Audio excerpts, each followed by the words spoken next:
முஸ்லீமை வந்து ஏமாத்தக்கூடாது, இப்படி எல்லாம் இருக்கும்.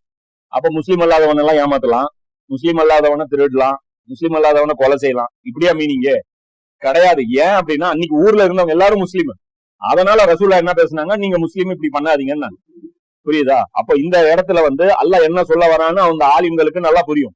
ஆனா அவங்க என்ன எடுக்கிறாங்க, நாங்க வந்து ஸ்பெஷல் ஸ்டேட்டஸ், நாங்க வந்து யாரு, தேவனுடைய பிள்ளைகள், நாங்கெல்லாம் வந்து யாரு, அல்லாஹ்வுடைய பிள்ளைகள், எங்களுக்கு வந்து தனி ஸ்டேட்டஸ் இருக்கு, இது சாதா மக்களுக்கு இது பொருந்தாது. அல்லாஹ் எந்த அளவுக்கு அது சொல்றான்னா, இந்த வட்டி விஷயத்துல எந்த அளவுக்கு அது வட்டி வருதுன்னு பாரு. பிறருடைய வஸ்திரத்தை, அதாவது அவங்க போட்டிருக்கிற அந்த சால்வைய ஈடாக வாங்கினால், ஒரு கடன் கொடுத்து அதுக்கு பதிலா நீ அந்த பெட்ஷீட் அவன்கிட்ட இருந்து வாங்கி இருந்தீங்கன்னா, பொழுது போகும் முன்னமே அதை அவனுக்கு திரும்ப கொடுத்து விடுவாயா. சாயந்தரம் ஆச்சுன்னா அவங்ககிட்ட கொண்டு போய் கொடுத்துரு, ஏன்னா நைட்டு குளிரும், அவன் போத்தி தூங்கணும், மறுபடியும் காலையில் வாங்கிட்டு வந்துரு. அல்ல சொல்றான், அவன் போர்வை அதுதானே, அதுவே அவன் தன் உடம்பை மூடிக்கொள்ளுகின்ற வஸ்திரம், வேறு எதனாலே போர்த்தி படுத்துக் கொள்ளுவான். அவன் என்னை நோக்கி முறையிடும் போது நான் அவனுக்கு செவி கொடுப்பேன், நான் இரக்கம் உள்ளவனாக இருக்கின்றேன். அல்ல என்ன சொல்றான், போர்வை அவனுக்கு சாயந்தரம் கடனா வாங்கியிருந்தாலும் அவன் பணம் திருப்பி வர வரைக்கும் நீ போர்வை வச்சுக்காத, சாயந்தரம் ஆச்சுன்னா கொடுத்துரு, யூஸ் பண்ணிட்டு மறுபடியும் அவன் காலையில கொடுத்துருட்டும், இது மாதிரி பண்ணிக்கோ. இல்ல இதுக்கு எதிராக அவன் முறையிட்டா அப்படின்னா நான் அவனுக்கு செவி கொடுப்பேன், நான் அவனுடைய பிரார்த்தனையை ஏற்றுக்கொள்வேங்கிறான். இப்ப இந்த சின்ன விஷயத்த கூட அல்லாஹ் வந்து சகிச்சுக்க மாட்டேங்கிறான். அப்போ இவங்க எவ்வளவு பெரிய சுரண்டல்கள் இன்னைக்கு உலகத்துல வந்து இவங்க பண்ணிட்டு இருக்காங்க. ஒரு இடத்துல போய் எவ்வளவு பெரிய அநியாயங்கள் இவங்க பண்ணுவாங்க. கேட்டா என்ன பண்ணுங்க, நாங்க ஜனநாயகத்தை நிலைநாட்டுறோம் பண்ணுங்க.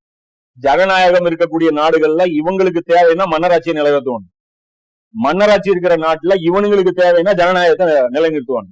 ஈரான்ல ஒரு மன்னர் இருந்தான், இவங்க சொல்றதெல்லாம் கேட்டுட்டு இருந்தான், அந்த மன்னருக்கு இவனுக்கு வக்காலத்து வாங்கினாங்க. அங்க வந்து என்ன நடந்துச்சு, ஈரான்ல அங்க ஒரு புரட்சி ஏற்பட்டு ஜனநாயகம் வந்து அங்க வந்தது. அதை வந்து இவங்க என்ன பண்றானுங்க, எதிர்க்கிறானுங்க, இன்னி வரைக்கும் ஈரானை எதிர்க்கிறானுங்க. அதே சவுதி அரேபியாவை நீங்க என்ன பண்றானுங்க, மன்னராட்சி இருக்கு சப்போர்ட் பண்றாங்க, மன்னராட்சி தான் இருக்கணும் அப்படிங்கிறாங்க. இவனுங்களுக்கு நியாயம் தர்மங்கிறதே கிடையாது, அநியாயம் பிடிச்சவன். இதனாலதான் இன்னைக்கு வந்து இவங்களுக்கு எதிராக உலகமே திரும்பி நிக்குது. அல்ல என்னங்கிறான், இது மாதிரி நீங்க பண்றதுனால உங்களுடைய ஷரியத்தை நான் ரொம்ப ஹார்ட் ஆக்கிட்டேன். ஏன்னா இவங்களுக்கு, அதாவது அல்லாஹ் வந்து நமக்கு அனுமதிச்ச ஹலாலான பொருட்கள் ரொம்ப ஜாஸ்தி, அவங்களுக்கு ஹலாலான பொருட்கள் ரொம்ப கம்மி. ஏன்னா அவங்க வந்து என்ஜாய் பண்ணக்கூடாதுன்னு அல்லாஹ் முடிவு பண்றேன். அந்த காசுல கூத்தடிக்கிறது தானே, கூத்தடிக்கிறது கம்மி பண்றேன். அல்லாஹ் என்ன சொல்றேன், நகம் இருக்கிற ஒவ்வொன்றும் தடை.